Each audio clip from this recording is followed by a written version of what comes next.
Go yard. I got so much motherfucking design on right now. Break it down, bring it back, make it clap. I got 3 old thoughts, new block, where that thing. Bitches on my line, and you know they come straight. Hold up, what it not, 45, scope it cash like whoa. High fucking with these hoes out.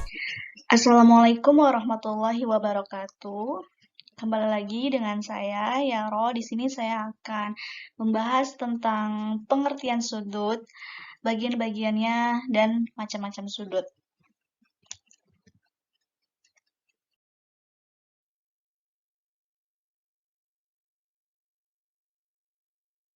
Bahasan yang akan saya bahas yaitu ada pengertian sudut, bagian-bagian sudut, penamaan sudut, kesatuan sudut, contoh soal dan pembahasan, serta latihan. Apa itu sudut? Sudut adalah daerah yang dibentuk oleh dua sinar garis yang berpotongan tepat di satu titik. Titik potong ini disebut dengan titik sudut. Misal, terdapat sinar garis PQ dan sinar garis RQ yang saling berpotongan, maka terbentuk sudut yang dapat dinotasikan seperti ini ya, atau sudut POR atau juga sudut ROP. Nah, di sini ada gambar sebuah sudut. Nah, ini ada sudut ROP penulisannya ataupun sudut POR. Titik sudut itu yang berada di sini, yang berada di tengah-tengah, berada di paling pangkal ya. Sedangkan besar sudutnya itu dapat dinotasikan seperti ini ya, sudut POR atau sudut MROP.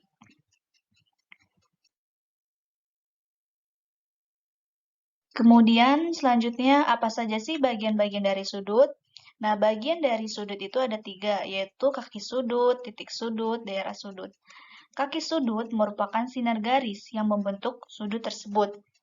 Yang kedua, titik sudut. Titik sudut merupakan titik pangkal atau titik potong sinar garis. Yang ketiga, daerah sudut. Daerah sudut merupakan daerah yang berada di antara dua kaki sudut interior angle dan dapat diperpanjang tak terbatas. Penjelasan bagian sudut beserta gambarnya. Oke, baik. Perhatikan ya gambar di bawah ini. Di sini ada sebuah sinar garis B dan sinar garis C. Nah, sinar garis B dan C ini adalah sebuah sinar yang membentuk suatu sudut. Kemudian ada titik sudut. AB, sinar garis AB dan sinar garis AC itu titik pangkalnya itu A. Kemudian ada daerah sudut. Nah, daerah sudut yang berada di antara dua kaki sudut. Nah, ini merupakan daerah sudut. Daerah sudut itu bagian yang di sini. Ya, yang ada kurung bukanya itu, ini adalah daerah sudut. Daerah sudut itu yang berada di antara dua kaki sudut. Kemudian selanjutnya penamaan sudut. Jadi untuk penamaan sudut itu dapat berupa simbol A, simbol alfa, beta, dan lain-lain. Seperti yang ada di gambar di samping ini ya. Jadi sudut itu dapat diberi nama sudut alfa atau penotasiannya seperti ini. Dengan berdasarkan titik-titik yang dilalui garis yang berpotongan tersebut. Nah, sudut ABC dapat disimbolkan dengan sudut ABC. Untuk titik sudut itu selalu berada di tengah-tengah ya penulisannya. Di sini kan titik sudutnya itu pada huruf B, maka penulisannya itu ABC, jadi bukan BAC gitu. Kemudian sudut CBA atau juga bisa ABC atau CBA. Dapat disimbolkan juga seperti ini. Atau kadang-kadang penulisan sudut juga dapat ditulis satu huruf aja. Misalnya sudut B. Nah, dapat disimbolkan seperti ini ya, sudut B. Kemudian ada satuan sudut. Satuan sudut dapat dinyatakan dalam dua jenis, yaitu derajat dan radian. Nah, 1 radian sama dengan 180 derajat per V. Besar sudut B dilambangkan dengan seperti ini ya, sudut B. Dapat juga seperti ini. Besar sudut satu putaran penuh, yaitu bernilai 360 derajat. Langsung ke contoh soal ya. Contoh soal yang pertama, pertemuan antara dua garis lurus disebut dengan. Nah, di sini kan ada sinar garis nih, dua buah sinar garis. Nah, dua buah sinar garis ini akan membentuk suatu sudut. Kemudian contoh soal yang kedua, titik pertemuan antara dua garis disebut dengan. Di sini ada dua sinar garis yang dipertemukan, yaitu akan membentuk suatu titik pertemuan. Nah, titik pertemuan ini disebut dengan titik sudut. Kemudian yang ketiga, contoh soal yang ketiga, di sini terdapat sebuah sudut pada gambar ini dapat kita namakan dengan sudut BAC, karena di sini titik sudutnya itu A, maka penulisannya itu sudut BAC ya, bukan ABC. Pokoknya titik sudut itu selalu ditempatkan di tengah-tengah penulisannya.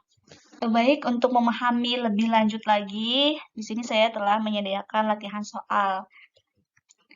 Yaitu ada 5 latihan soal. Yang pertama, gambarlah sudut ABC dengan ketentuan beri penjelasan mana kaki sudut, titik sudut, dan daerah sudut. Yang kedua, buatlah sudut KLM sebesar 90 derajat. Yang ketiga, berdasarkan pengertian sudut dibentuk oleh. Yang keempat, satu putaran sudut berapa derajat. Yang kelima, berikan contoh benda di sekitar Anda yang memiliki sudut.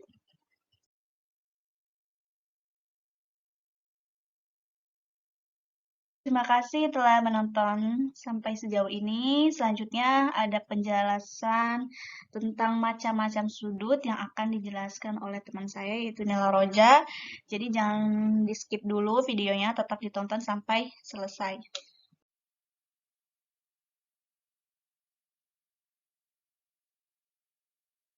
Hi, welcome to our class.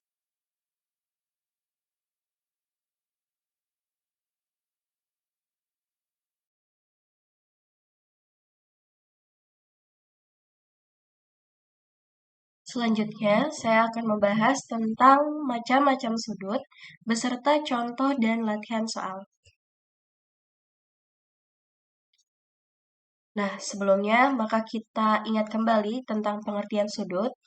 Sudut itu dapat didefinisikan dengan bermacam-macam. Sudut dapat didefinisikan sebagai bangun geometri yang dibentuk oleh dua sinar dengan titik pangkal yang berimpit. Definisi ini bersifat statis. Besar sudut yang diperhatikan adalah besar sudut terkecil yang terbentuk. Suatu sudut terbentuk dari perpotongan dua sinar garis yang berpotongan tepat di satu titik, sehingga titik potongnya disebut dengan titik sudut. Nama suatu sudut dapat berupa simbol alfa, beta, dan lain-lain, atau berdasarkan titik-titik yang melalui garis yang berpotongan tersebut.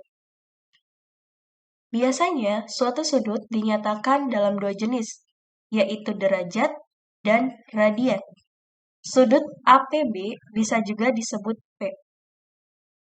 Dan besar sudut P dilambangkan dengan M sudut P.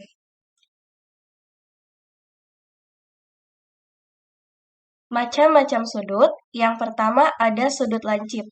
Sudut lancip besarnya kurang dari 1/4 putaran penuh, atau ukuran sudut lancip itu sebesar antara 0 derajat sampai dengan 90 derajat. Jadi besarnya itu antara 0 derajat dan 90 derajat. Selanjutnya ada sudut siku-siku. Sudut siku-siku ini besarnya 1/4 putaran penuh, atau ukuran sudut siku-siku ini sebesar 90 derajat. Lalu ada sudut tumpul. Sudut tumpul besarnya lebih dari 1/4 putaran, kurang dari setengah putaran, atau ukuran dari sudut tumpul ini sebesar antara 90 derajat dan 180 derajat. Jadi, sebesar sudut tumpul ini lebih dari 90 derajat, kurang dari 180 derajat. Selanjutnya adalah sudut lurus. Sudut lurus ini besarnya setengah putaran penuh, atau ukuran besar dari sudut lurus ini adalah 180 derajat.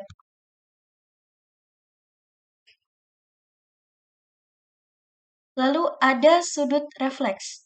Sudut refleks besarnya itu lebih dari setengah putaran dan kurang dari satu putaran penuh, atau ukuran sudut refleksi ini sebesar antara 180 derajat dan 360 derajat.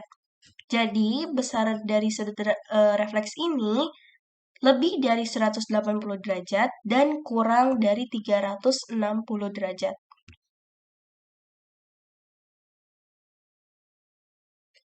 Sudut satu putaran penuh. Sudut satu putaran penuh itu besarnya satu putaran penuh atau ukurannya itu sebesar 360 derajat. Jadi, satu ukuran putaran penuh ini besarnya adalah 360 derajat.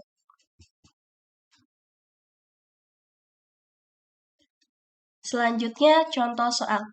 Nah, perhatikan gambar tersebut. Jika sudut BAC atau sudut A ini sebesar 40 derajat dan sudut CBD sebesar 85 derajat, maka besar sudut ACB adalah, jadi di sini sudut A ini adalah 40, sudut B-nya 85, maka sudut C-nya ini berapa? Nah, kita ingat bahwa sudut sebuah garis lurus adalah 180. Maka ABC ditambah dengan CBD sama dengan 180. Karena nilai CBD sudah diketahui, sudut B ini sudah diketahui sebesar 85, maka kita masukkan ABC ditambah 85 sama dengan 180. ABC sama dengan 180 dikurangi 85. Maka besar sudut ABC sama dengan 95 derajat. Sudut total sebuah segitiga itu adalah 180, maka BAC ditambah ABC ditambah ACB sama dengan 180 derajat. Nah, tadi BAC sudah diketahui 40 derajat, ABC-nya juga sudah diketahui sebesar 95 derajat. Di sini kita akan mencari sudut ACB, sama dengan 180 derajat. 40 ditambah 95 adalah 135. Ditambah ACB sama dengan 180. Maka ACB adalah 180 dikurangi 135 sama dengan 45 derajat. Jadi besar dari sudut ACB adalah 45 derajat.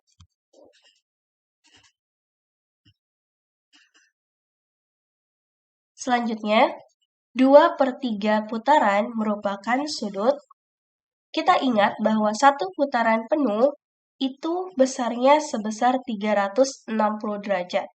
Maka di sini kita bagikan 360 derajat dibagi dengan 2/3, sama dengan 240. Kita ingat juga bahwa 240 ini sudutnya lebih besar dari 180 dan kurang dari 360. Maka 240 derajat ini adalah sudut refleks. Jadi, 2/3 putaran merupakan sudut refleks. Nah, selanjutnya ada latihan soal. Di sini bisa dijadikan sebagai latihan kita agar lebih memahami tentang sudut dan macam-macam sudut.